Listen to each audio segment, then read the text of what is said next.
तो आज जिस गाड़ी का हम रिव्यू करने जा रहे हैं that is your BMW X1 2017 का मॉडल रहने वाला है। तो आज इस वीडियो में बहुत सारी चीज़ों की बात करेंगे, एक क्विक रिव्यू करेंगे इस गाड़ी का कि अगर आपको आज ये गाड़ी मिलती है तो whether you should purchase it और नॉट, और क्या क्या बातें आपको ध्यान में रखनी चाहिए before buying any type of luxury car. और पर्टिकुलरली अभी हम X1 की बात करेंगे। So this is your X1 F48 international market में इसका नाम था। 2016 से लेकर 22 तक ये गाड़ी आई है, उसके बाद ये 22 में डिसकंटिन्यू हो चुकी थी एंड उसके बाद इसकी नेक्स्ट जनरेशन लॉन्च हुई है U11। तो BMW की तरफ से आने वाली X1 वो कम्पैक्ट लग्जरी SUV थी जिसने BMW को एक स्ट्रॉन्ग होल्ड दिया था इंडियन मार्केट के अंदर, और ये डायरेक्टली कम्पीट करती थी Audi Q3 के साथ, Mercedes GLA 200D के साथ एंड आपकी Volvo की XC40 के साथ। तो पर्टिकुलरली जिस वेरिएंट का हम रिव्यू करेंगे this is your S-Drive 20D expedition variant. तो अब सबसे पहले बात करते हैं एक्सटीरियर की। तो एक्सटीरियर में आप देखेंगे कि आपको DRLs मिलेंगे हेडलाइट्स के अंदर। इसके जो टॉप एंड वेरिएंट्स है वहाँ पे आपको LED लाइट सेटअप मिलता है। इसके अंदर आपको बेसिकली हैलोजन मिलता है वाइट कलर का। बहुत से लोगों को लगता है कि इसमें डुअल प्रोजेक्टर्स आते हैं, लेकिन इसमें एक सिंगल प्रोजेक्टर आता है जिसमें हाई बीम लो बीम दोनों इस वाले प्रोजेक्टर में। ये आपका एक डेड लाइट है इस वाली साइड पे, तो हाई बीम और लो बीम आपकी इसमें रहती है। ये आपके फॉग लैंप्स हैं, जो कॉर्नरिंग का फंक्शन है वो यहाँ पे लाइट में आप यहाँ पे देख सकते हैं। और जिसके फॉग लैंप्स है वो मैंने पर्टिकुलरली अपग्रेड कर रखे हैं। मैंने इसमें LED डलवा रखी है हेला की, काफ़ी अच्छा थ्रो मिलता है। फ्रंट ग्रिल की अगर बात करें तो इसमें नॉर्मल ग्रिल आती है प्लास्टिक की, मैंने पियानो ब्लैक जो ग्रिल है वो खरीद के इसमें इंस्टॉल करवा के रखी है। तो इस तरह की आपकी कुछ फ्रंट प्रोफाइल है। अब बात करेंगे थोड़ी सी साइड प्रोफाइल की, तो इसमें आपको वही रेडियल 17 इंचेस के अलॉय व्हील्स मिलते हैं। टॉप ऑफ द लाइन में अगर आप जाएंगे इसके जो नेक्स्ट वेरिएंट्स हैं S-Drive 20D के भी और इवन X-Drive के भी, तो वहाँ पे आपको 18 इंचेस के अलॉयज़ मिलते हैं। ऑल्दो ये गाड़ी जो है वो सपोर्ट करती है 19 इंचेस के अलॉयज़ भी। अगर आप BMW को ओरिजिनल इसमें अपग्रेड करना चाहते हैं तो ये एक ऑप्शन आपके पास रहता है। मैंने इसके जो सिंपल लुकिंग अलॉयज़ हैं इनके अंदर कोई खासा चटक मटक नहीं है, बस इनके अंदर थोड़ी बहुत जो कार्बन फाइबर फॉर्ज्ड कार्बन की ऐसे स्ट्रिप्स लगा के रखी हुई हैं। अब बात करेंगे गाड़ी की बैक प्रोफाइल की, तो यहाँ पे जो लाइट्स हैं आपको वो LED लाइट का सेटअप मिलता है। बीच में आपको जो ब्रेकिंग के जो बल्ब्स हैं वो हैलोजन रहते हैं, सिंपल नॉर्मल। एग्जॉस्ट की 2 टिप्स आपको बढ़िया दिखती हैं बाहर से, लुक्स प्रीटी कूल। और मैंने ऊपर जो एक स्पॉइलर इंस्टॉल करवा के रखा हुआ है, ये सेपरेट है ये वाला एलिमेंट। छत जो है मैंने इसके अंदर सनरूफ नहीं आता, इसके अगले मॉडल्स में आपको सनरूफ देखने को मिलता है। इस पर्टिकुलर एक्सपीडिशन में सनरूफ नहीं मिलता, तो इसमें PPF करवा रखी है ब्लैक कलर की, और यहाँ पे बोनेट पे भी PPF करवा रखी है ट्रांसपेरेंट। तो ये है गाड़ी का कुछ एक्सटीरियर व्यू। तो अब मूव करते हैं इंटीरियर्स की तरफ। तो सबसे पहले बात करेंगे बूट की। तो यहाँ पे सबसे पहले आप एक चीज़ नोटिस करेंगे कि इसके अंदर जो लोडिंग लिप है बहुत ही ज़्यादा ऐसे हैवी नहीं, बल्ज्ड आउट नहीं है, तो इजीली आप कुछ भी सामान अपने रखना है तो आप इजीली प्लेस कर सकते हो। जो बूट स्पेस है काफ़ी डिसेंट है, 505 लीटर्स इसकी कैपेसिटी है। यहाँ पे आपको एक लाइट मिल जाती है। एक चीज़ आप और नोटिस करेंगे कि जो शॉकर्स हैं काफ़ी थिक हैं लेकिन इलेक्ट्रिक नहीं है, ये मैनुअल शॉकर्स हैं। और इसके जो अगले वेरिएंट्स हैं सबके अंदर आपको इलेक्ट्रिक शॉकर्स देखने को मिलेंगे। यहाँ पे आपको साथ में एक 12 वोल्ट का पोर्ट भी देखने को मिलता है। और इस गाड़ी के अंदर 40-20-40 स्प्लिट आपको देखने को मिलता है, जिससे जो आपका 505 लीटर का बूट स्पेस है that changes up to 1550 litres of boot space. तो आपको इजीली यहाँ से आप ये केबल्स पुल करेंगे तो ये इस तरीके से 40-20-40 स्प्लिट करके एक काफ़ी बड़ा बूट स्पेस आपको यहाँ पे देखने को मिलता है। तो अभी चलते हैं रियर सीट्स की तरफ। तो यहाँ पे छोटे छोटे ऐसे की एलिमेंट्स ऐड किए हुए हैं मैंने। यहाँ पे फॉर्ज्ड कार्बन की एक छोटी सी स्ट्रिप है, और वैसे ये कार्बन फाइबर की स्ट्रिप यहाँ पे लगा के रखी हुई है। तो ये जो फ्रंट जो सीट है ड्राइविंग की, अभी ये मेरी हाइट के हिसाब से एडजस्टेड है और मेरी हाइट है 6'1", तो आपको यहाँ पे देखिए 3 हेडरेस्ट मिलते हैं, तीनों एडजस्टेबल हैं। अब अंदर बैठ के आपको थोड़ा सा मैं रिव्यू देता हूँ।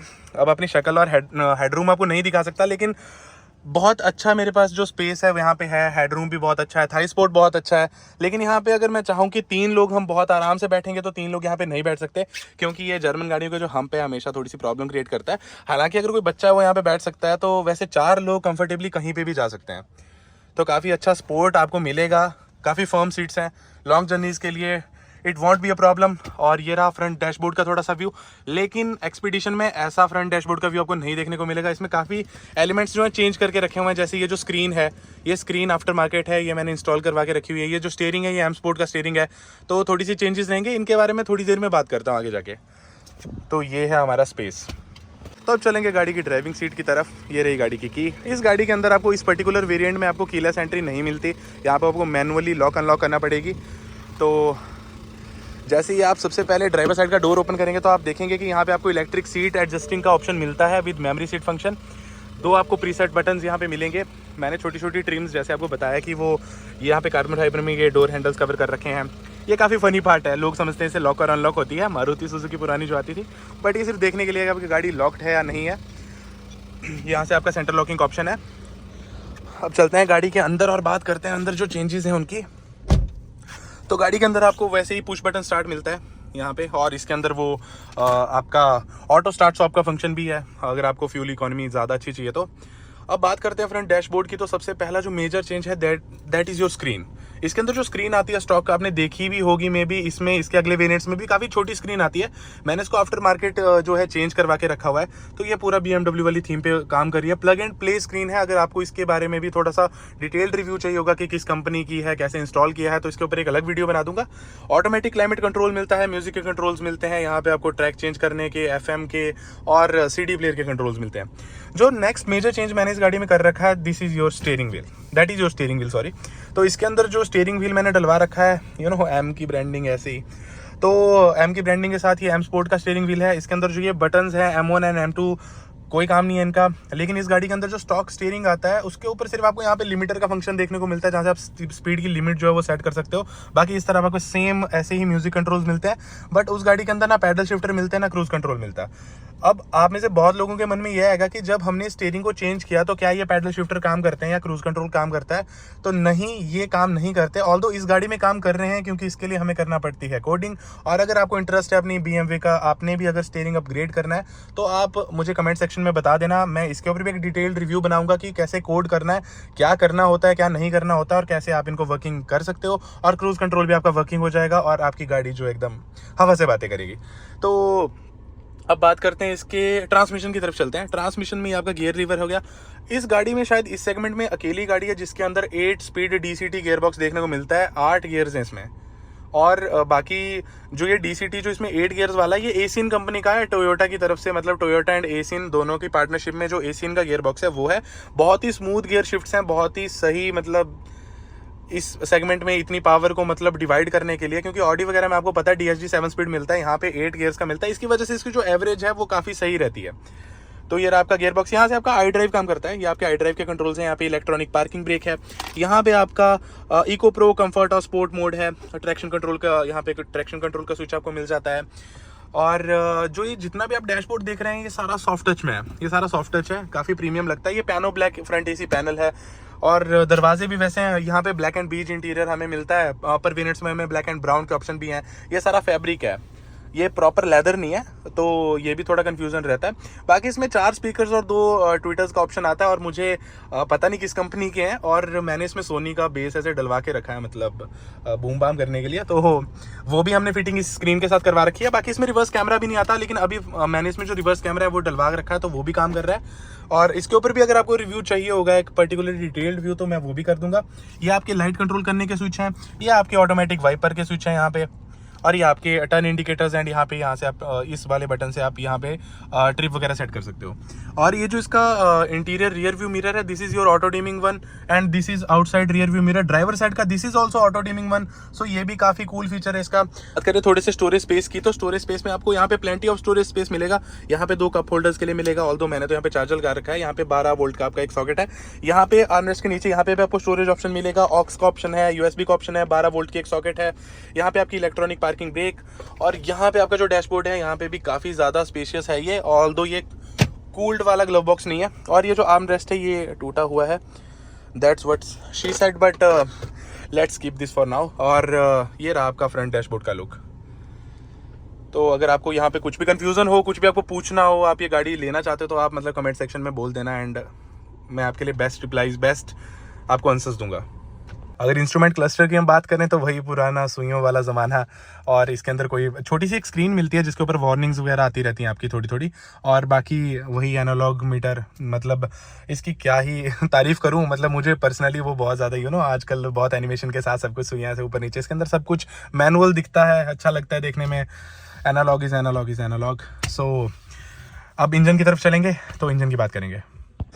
तो अब बात करेंगे हमारे सबसे फेवरेट कंपार्टमेंट की, what is under the hood.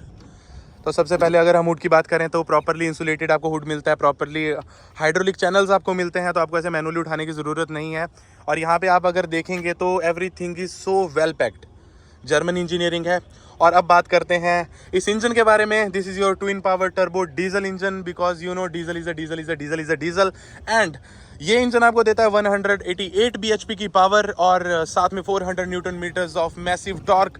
और ये इंजन जो है, बहुत लोग इसको कंफ्यूज करते हैं, ट्विन पावर टर्बो का मतलब ट्विन टर्बो इन इंजन्स में नहीं आता है। ट्विन पावर टर्बो का मतलब है VGT turbo, variable geometry turbo आपको देखने को लिए मिलता है इस गाड़ी के अंदर, पेट्रोल वेरिएंट्स के अंदर भी और डीजल वेरिएंट्स के अंदर भी। पावर फिगर्स भी बिल्कुल सेम है, even the average is also same, the mileage is also same. यहाँ पे आपको देखने को मिलती है आपकी एयर फिल्टर की असेंबली। एयर फिल्टर की assembly is directly connected to the front grille portion, जहाँ से आपकी फ्रेश इनटेक होती है हवा यहाँ से। और इसके बाद रेडिएटर वगैरह कुछ भी विजिबल नहीं है यहाँ पे। रेडिएटर वगैरह जो है आपको यहाँ से देखने को मिलेगा 2 स्पोर्टिंग रॉड्स के साथ। बैटरी जो है वो आपको हिडन देखने को मिलती है। ऑल्दो जंप स्टार्ट करने के लिए यहाँ पे एक ऑप्शन दिया हुआ है पॉजिटिव प्लस यहाँ पे नेगेटिव। बैटरी को यहाँ से डिस्कनेक्ट करने के लिए आपको ये सारी पैकिंग जो है यहाँ से खोलना पड़ती है। ये रहा आपका फ्रंट विंडशील्ड वॉशर वाला पॉइंट, यहाँ से आपका पानी जाता है। ये रहा आपका कूलेंट वाला box. So I think this is it.